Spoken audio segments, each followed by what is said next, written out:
Bueno, esta es la tercera parte de la tercera clase. Vamos a continuar, pero vamos a empezar un nuevo tema.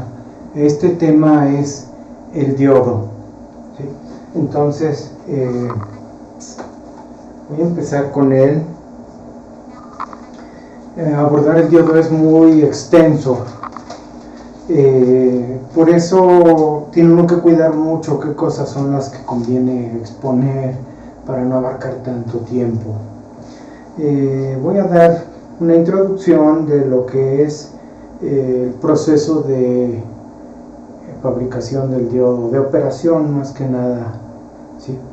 Entonces el diodo lo vamos a poner aquí.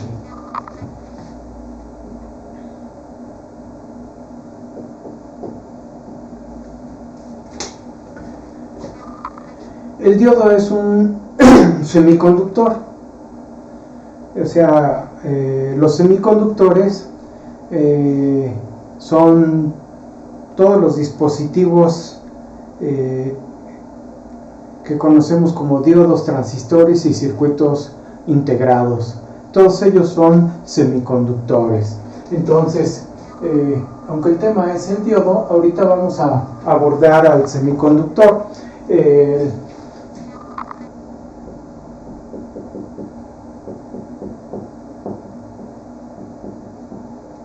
Entonces, el semiconductor pues es el diodo,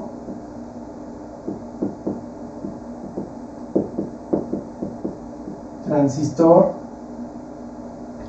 y circuitos integrados, ¿sí?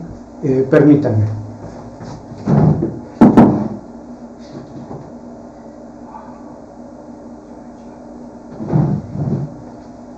Es que no puse reloj. Necesito el reloj.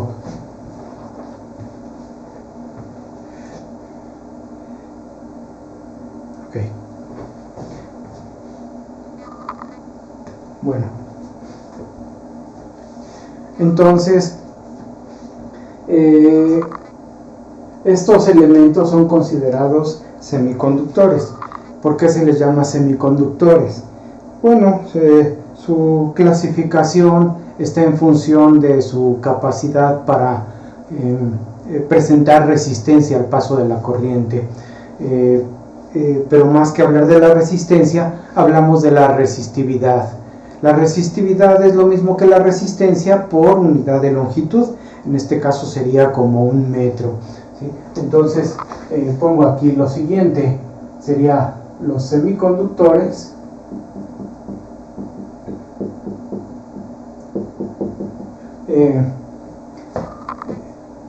se encuentran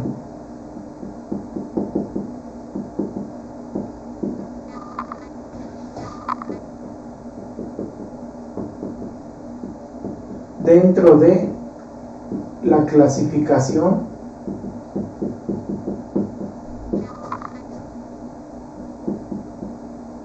siguiente,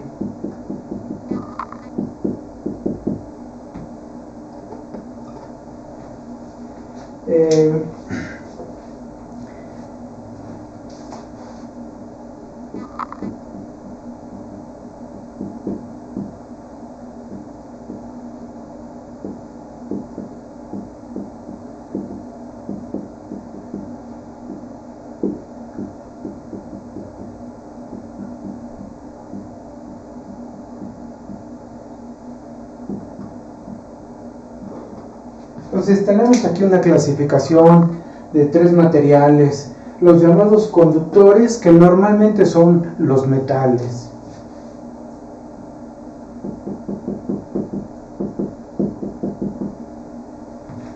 Los aislantes, que son, en este caso, ya sabemos que es el plástico, madera, la mica, ¿sí? Entonces,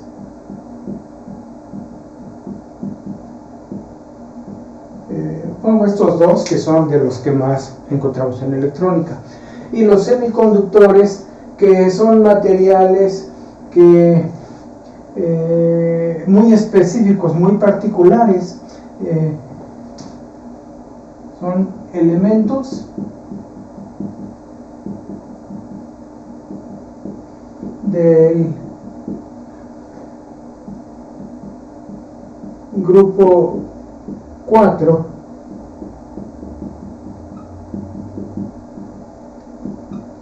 de la tabla periódica.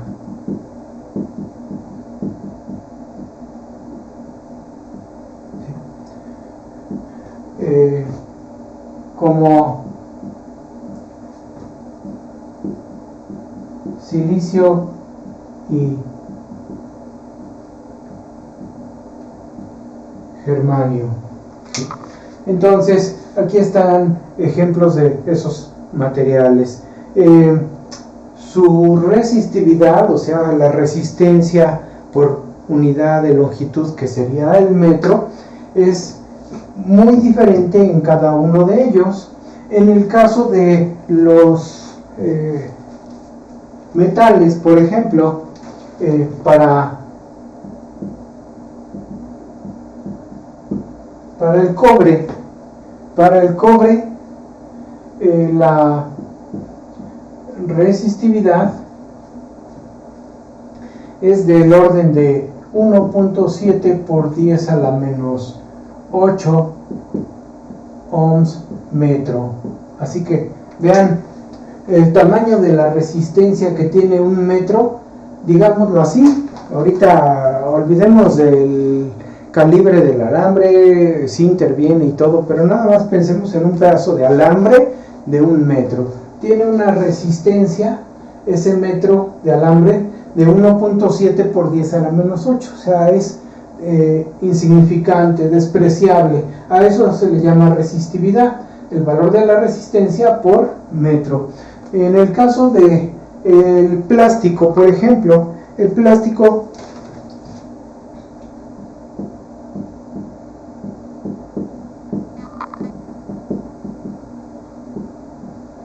la resistividad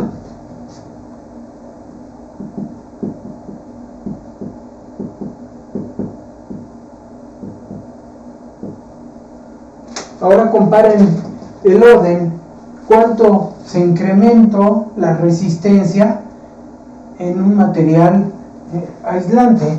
¿Sí? La resistencia creció por muchísimas décadas arriba. Acá son 10 a la menos 8, acá son 10 a la 15, o sea, a este 15 súmele 8 y serían 23 décadas. De aquí a acá hay 23 décadas de magnitud que se incrementó la resistencia por metro. O sea, 1 por 10 a la 15 ohms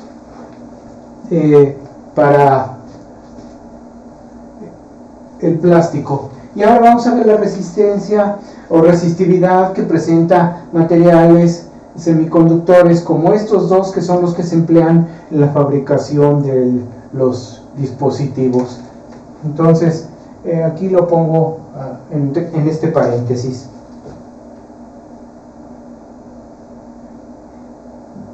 Le pongo así: la resistividad para el silicio es de 5 por 10 a la 6 y la resistividad para el germanio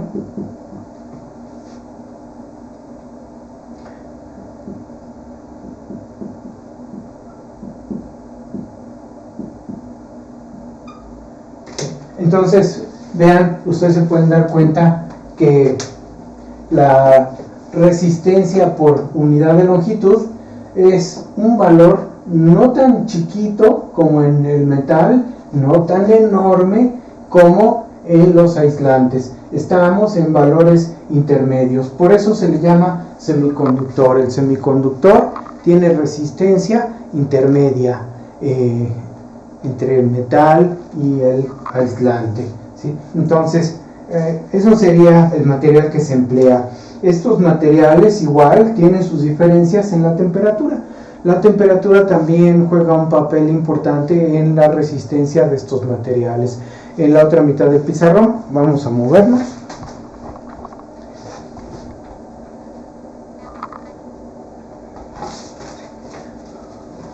Bueno, en este pedazo aquí voy a marcar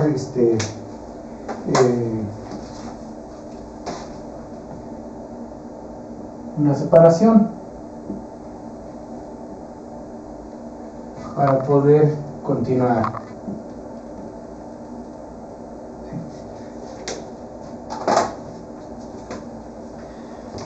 Bueno, la temperatura pongo acá.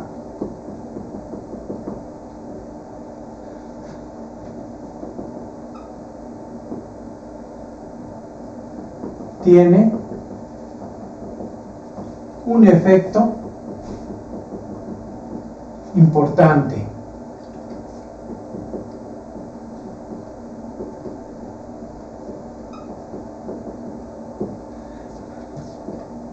¿Qué pasa en el metal? En los metales, cuando la temperatura se incrementa, las moléculas vibran. ¿Sí? Esa vibración hace que lo hacen para poder despedir el calor que se quiere acumular. ¿Sí? Pero esa vibración obstaculiza el paso de los electrones y eso hace que la resistencia en los que tenía el material se incremente y la corriente disminuya. Entonces, en los metales, el aumento de temperatura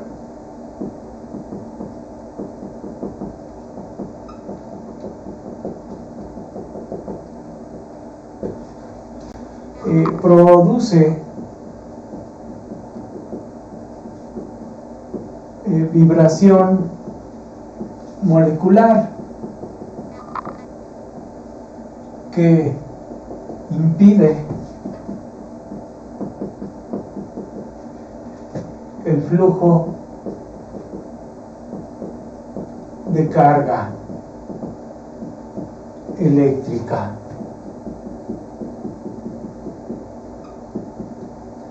Por lo tanto, esos puntitos significa, por lo tanto, Rho, la resistencia, la resistividad sube.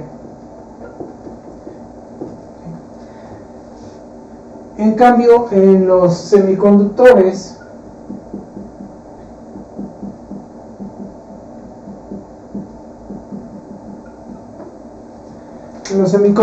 no tiene ese problema de que las moléculas vibren. Aquí lo que pasa es que el aumento de temperatura hace que los electrones que están en las últimas órbitas de cada átomo adquieran la energía suficiente para poder superar la atracción del núcleo y se desprenden y hay mayor cantidad de electrones libres, por decirlo así, que tienen la capacidad de moverse, ¿sí?, en el material, y eso hace que la corriente aumente. Entonces la resistencia es más pequeña, se reduce la resistencia, aumenta la conductividad. Así que en los semiconductores el aumento de la temperatura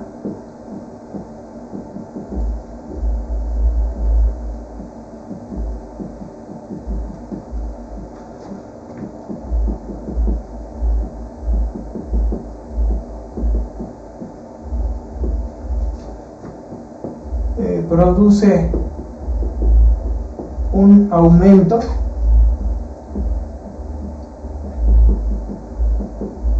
de energía cinética en los electrones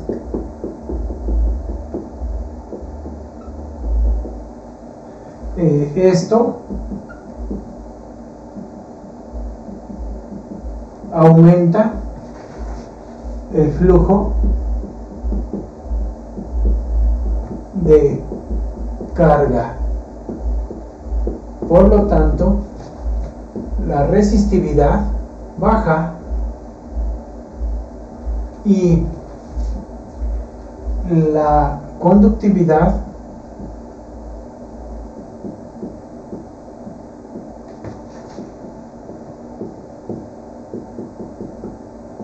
aumenta, ¿sí? El silicio y el germanio con el aumento de temperatura son mejores conductores, ¿sí? Entonces eso sería el efecto de la temperatura en los semiconductores que se usan para fabricar los dispositivos. Ahora vamos a continuar entonces ya a empezar a centrarnos en estos materiales. El silicio y el germanio son los materiales que se empezaron a usar para fabricar dispositivos electrónicos. En principio fue el germanio, pero encontraron que el silicio, que también es muy abundante, tiene mejores prestaciones y empezaron a marginar al germanio, y el silicio es el elemento que se está usando, ¿sí? Actualmente todavía sigue siendo vigente como el elemento dominante. Entonces, el silicio, para empezar a fabricar un dispositivo como un diodo, lo primero que se hace es pues separar al silicio de cualquier otro material, o sea, se empieza a purificar lo más que se pueda. Entonces, en el proceso de fabricación de un dispositivo, el silicio debe purificarse, ¿sí? Así que el silicio lo voy a poner así. El silicio debe purificarse. Por procedimientos sofisticados se le quitan átomos de cualquier otro elemento químico y se alcanza un nivel de pureza, nivel de pureza, su nivel de, le voy a poner aquí su nivel de pureza, llega a ser de 1 en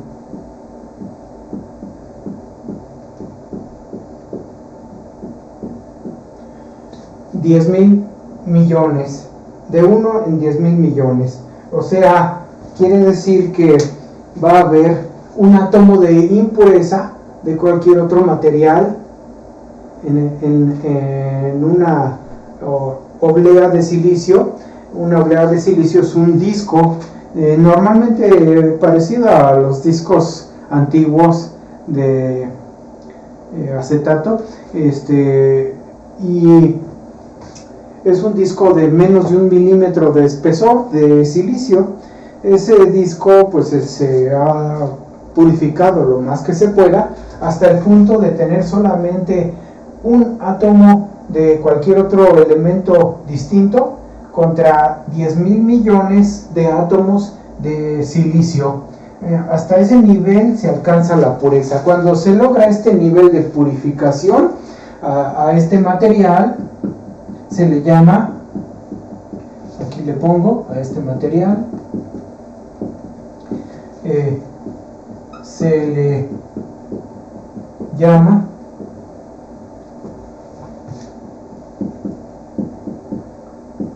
intrínseco, ¿sí?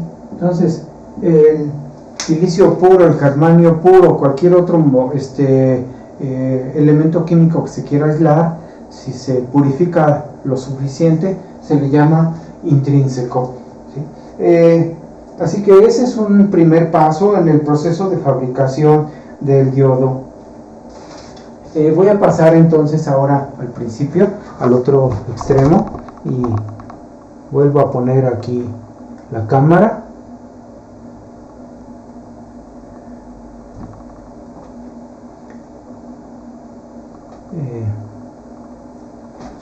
Permítanme tantito, es que no alcanza a verse bien.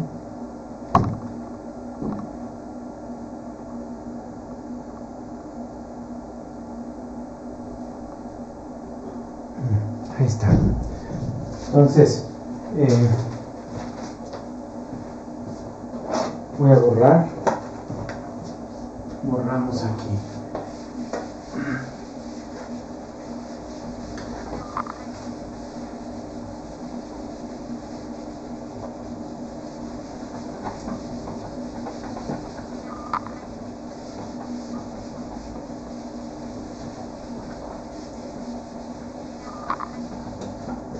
Ok.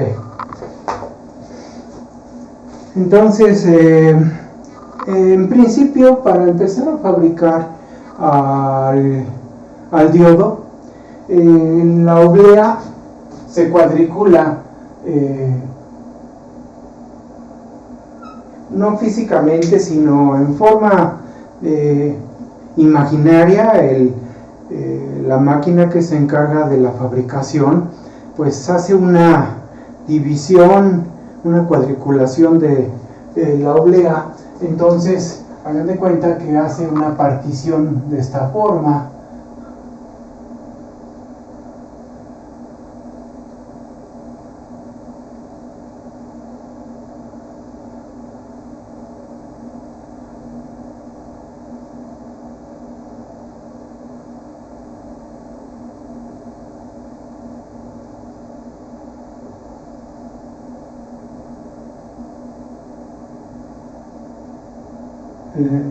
Aunque mi dibujo está bastante mal hecho, pero más o menos da una idea de lo que ocurre.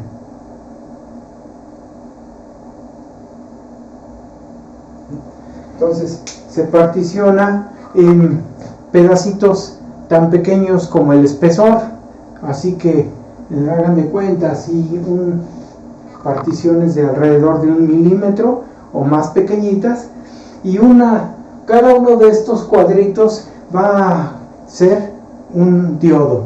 Entonces ese cuadrito no es propiamente un cuadro, se puede ver así, como si fuera, imaginar como un pequeño rectangulito. Virtualmente, o sea, sin cortarlo, se hace una selección, la mitad de un lado y la mitad de otro lado. Es una barrita de silicio puro, ¿sí? Aquí está una partición imaginaria que se le hace, y a los lados se le conectan películas de metal en los lados. A esas películas de metal se le soldan o se le unen alambres muy delgados, no como los que nosotros tocamos en las resistencias, esos son enormes. Entonces, alambres muy delgaditos a los filamentos, a las placas de metal, a las películas de metal. Aquí es una película de metal, aquí es metal, ¿sí? Y se ponen unos filamentos a los lados, que son las terminales del dispositivo. Esta es una barra de silicio puro. De un lado, en una de las mitades, se agrega un elemento del grupo 3. El silicio, pongo acá primero, ¿no? El silicio pertenece, como lo había señalado antes, al grupo 4. ¿Qué quiere decir esto? Al grupo 4 quiere decir que en su última órbita va a tener 4 electrones. Estas rayitas estarían representando los 4 electrones del silicio. Entonces, en una de las mitades se agregan átomos de un elemento químico del grupo 3. Así que normalmente se agrega aquí átomos de boro, y a la otra mitad se le agregan átomos de fósforo.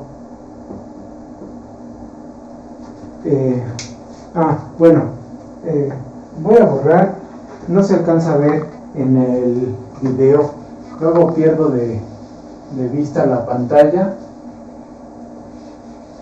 Entonces lo voy a hacer acá abajito. Dice, aquí se agrega boro, acá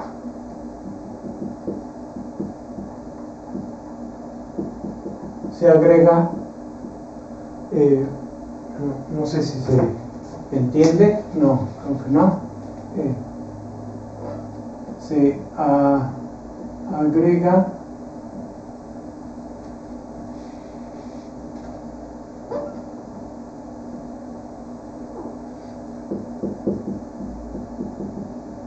fósforo. El boro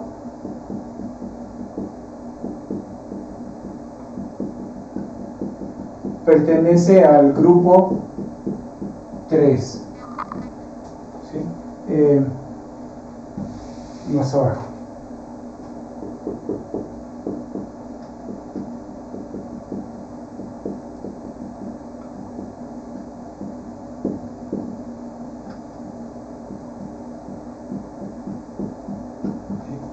Entonces, se agrega en una mitad átomos de boro, en la otra mitad átomos de fósforo. El boro pertenece al grupo 3, o sea, se puede mostrar como un átomo en donde su última órbita tiene 3 electrones. El fósforo, este es el símbolo, la P, pertenece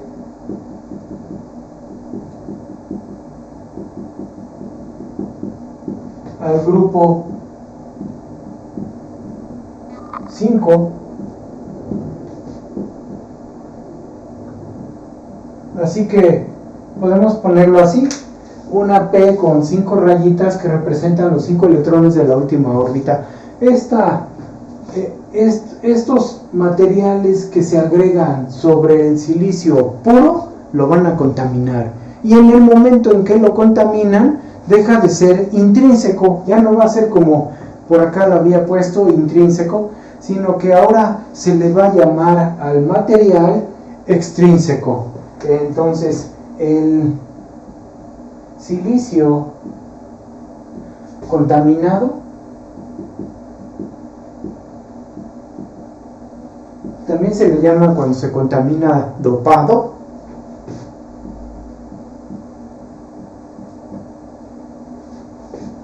Se le nombra como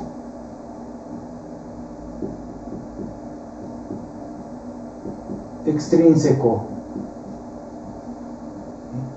Entonces, cuando se agregan impurezas, la pureza de la que hablábamos antes, de 1 en 10.000 millones, pues ya no se cumple, ¿no? O sea, ya no va a haber un átomo de impureza por 10.000 millones de átomos de silicio. Ya va a haber ahora algunos miles de átomos de impureza, por los 10.000 millones de átomos de silicio. No voy a hablar de cantidades, de cuántos más o menos, no voy a entrar en detalles porque no quiero irme demasiado a fondo con esto y que nos lleve mucho tiempo. Entonces, eso hace que el material se vuelva extrínseco, ¿sí? Ok.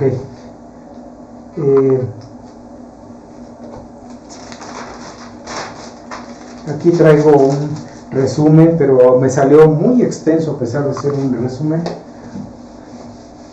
Así que aún así tengo que escoger lo más importante y que quede claro.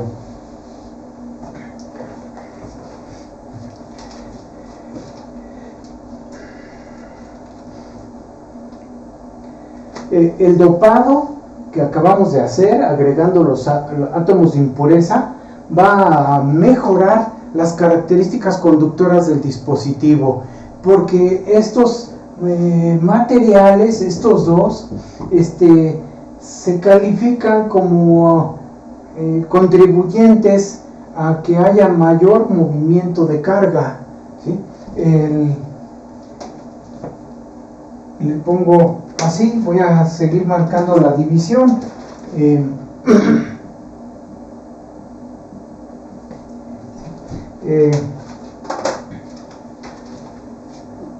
El boro se califica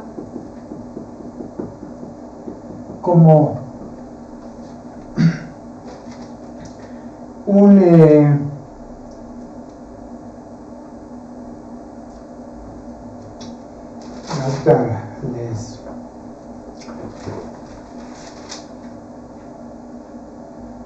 como un aceptor. Un aceptor. O sea, ¿qué es un aceptor? Bueno, el silicio tiene 4 electrones en su última órbita. Cuando nosotros tenemos puro silicio en una oblea, los arreglos cristalinos que se forman son así. Imaginen aquí un pedacito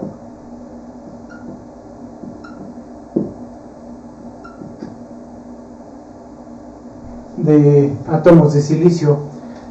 Todos ellos con sus electrones forman enlaces entre sí, o sea, comparten. Este tiene sus 4 electrones y forman enlaces con los 4 electrones de los átomos adyacentes de los que están juntos. Entonces aquí se forma un enlace. Este también aporta 1 y entre ellos 2 forman un enlace.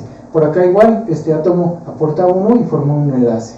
Por acá hay otro átomo que también aporta un enlace y así el de abajo también aporta un enlace. Entonces empiezan a formar enlaces.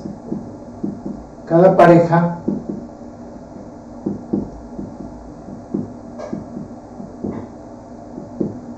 es un enlace.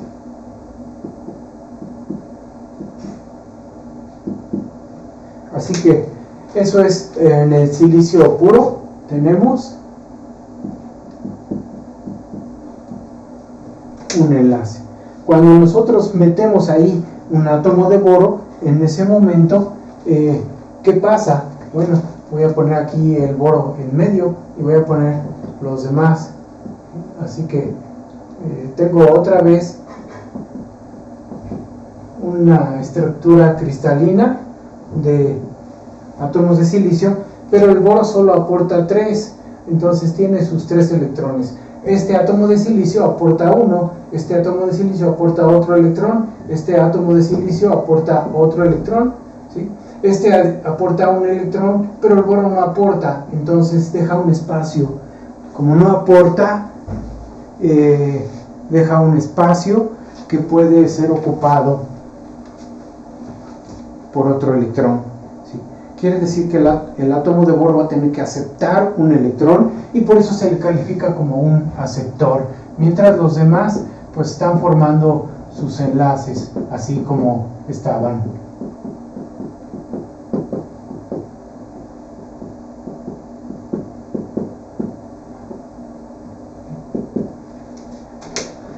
Se le califica como un aceptor de electrones, ¿sí? Entonces, aquí cabe un electrón. Aquí es silicio dopado con boro. En el caso de el fósforo, este se califica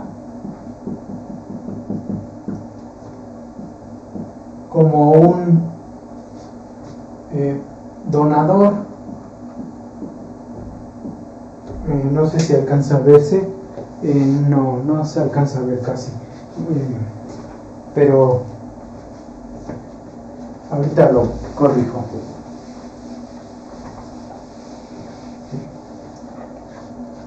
Entonces lo voy a poner más chico. El fósforo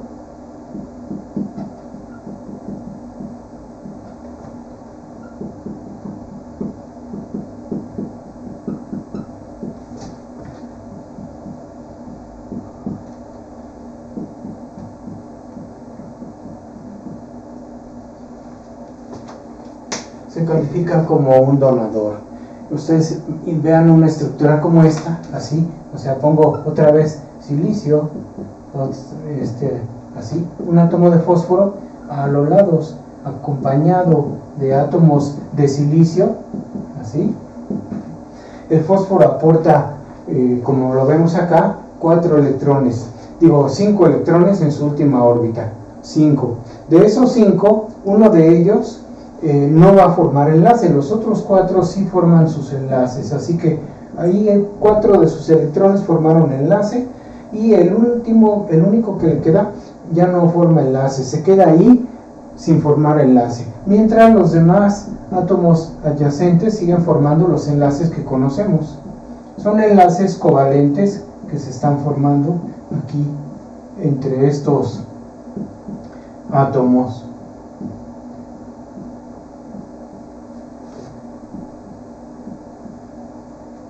¿Sí? Entonces, como queda un electrón que no forma enlace, ese electrón no está retenido con la misma fuerza con que es retenidos los electrones que forman enlace. Los electrones que forman enlace son retenidos, o sea, sujetos ahí en esa órbita, tanto por el núcleo del átomo al que pertenece como por el núcleo del átomo con el que se está formando el enlace, del átomo adyacente. Entonces están fuertemente sujetos. Los electrones que no forman enlace son más fáciles de desprenderse. Un poquito de energía hace que se muevan, y esos mismos electrones que se mueven, que van a estarse moviendo a espacios libres, lo más probable es que lleguen a ocupar los huecos que deja el átomo aceptor, que es el boro, ¿sí? Entonces esa es una razón por la que se agregan átomos de los grupos adyacentes, del grupo 3 y del grupo 5, se agregan al silicio del grupo 4. Entonces eso empieza a abrir la posibilidad de una mayor conducción. El agregar átomos de impureza, voy a mover la cámara. Entonces, vean, vuelvo a marcar la división aquí para que ustedes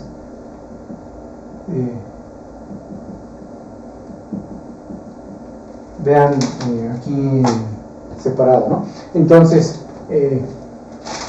dice el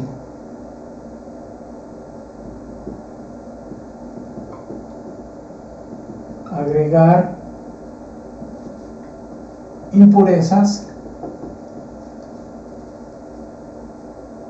mejora la conductividad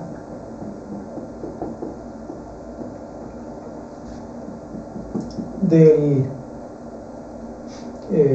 silicio.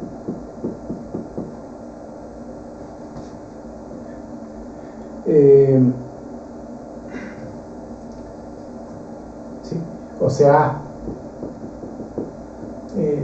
disminuye, se puede decir así, disminuye la resistividad. Esa sería la ventaja. Hay una mejor manera de entender eso, que nos lo explican con las ¿cómo le llaman a esto? Con bandas, ¿no? O sea, lo que le llaman las bandas de valencia, banda de conducción. Usan un esquema para darle una interpretación a esta mejora. Cuando nosotros tenemos el silicio puro, entonces los electrones que están atrapados en los enlaces se considera que están en este espacio de abajo que se llama la banda de valencia, porque están formando un enlace covalente. Entonces están en la banda de valencia. Cuando se logran liberar esos electrones, ocupan una banda que vamos a señalarla aquí arriba como la banda superior y llegan a estar acá, en este espacio. Esos electrones que están en esta banda ya no están formando enlaces, se lograron desprender y están en posibilidades de poderse mover. Cuando están en posibilidades de poderse mover, están en esta banda que se llama la banda de conducción.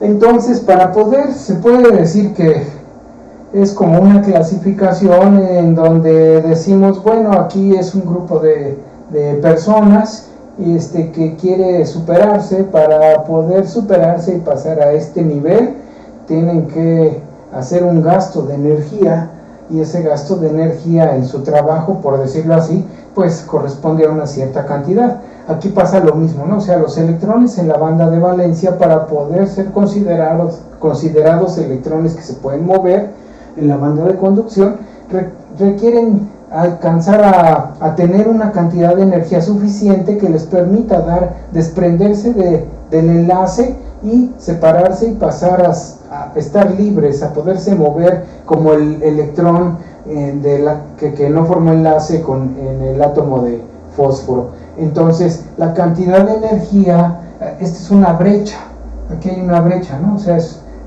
una brecha imaginaria, digámoslo así, virtual, en donde nosotros decimos, hay un espacio, una brecha, que los electrones de valencia, para que puedan brincar acá, pues requieren haber acumulado energía suficiente. A esa brecha, pues ya ven que en inglés le llaman gap, entonces por eso le ponen aquí energía requerida para superar la brecha, y le ponen la G de gap. Así que la energía que se requiere es de, bueno, lo voy a dejar así, ahí no cabe la cantidad, por ejemplo,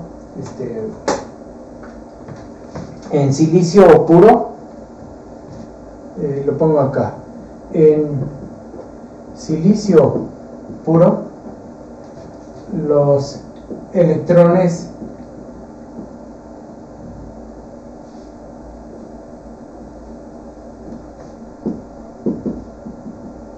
en la banda de valencia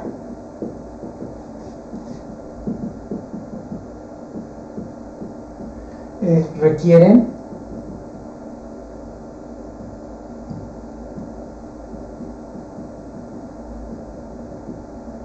una energía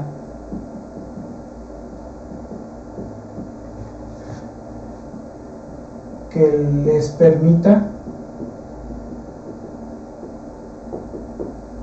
pasar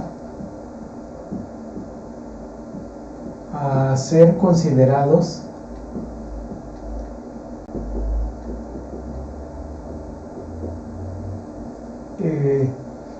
conductores, o sea, en la banda, que se pueden mover, a ser considerados capaces de conducir carga, ¿no? Capaces de moverse, lo voy a poner. Eso sería la banda de conducción.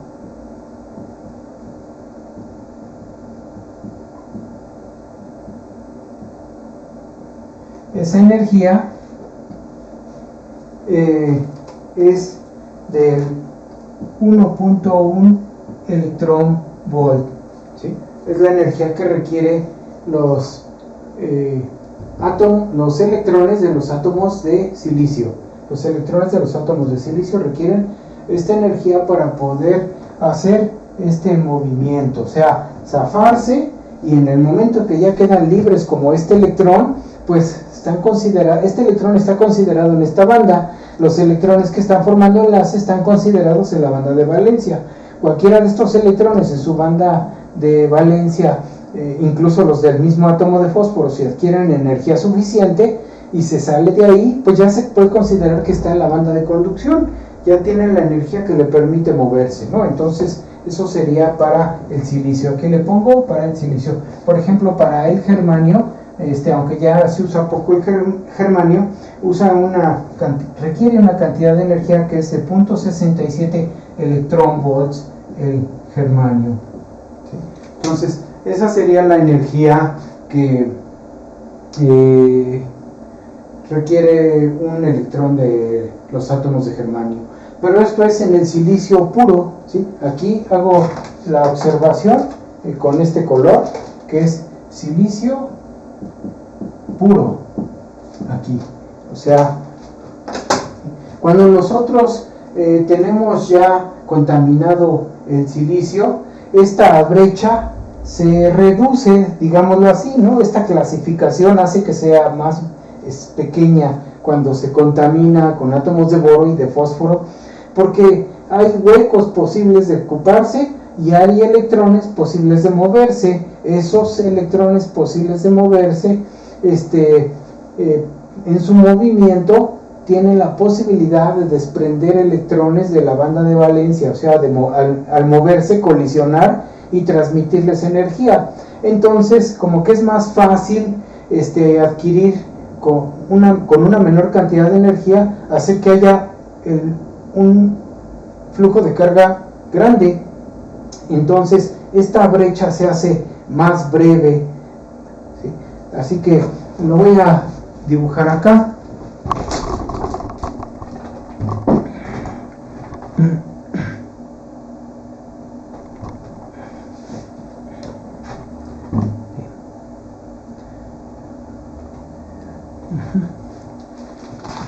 Nada más permítanme tantito. Es aquí que tantito se está saliendo de pantalla la imagen. Sí.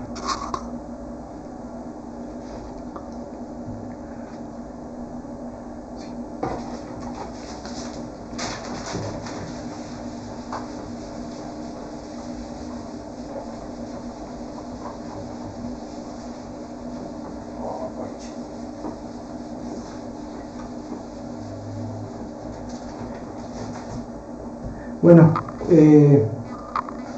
voy a empezar aquí, pero va a ser en el siguiente video, porque ya se excedió de la media hora, ocupé 45 minutos. Entonces, continuamos en el siguiente video.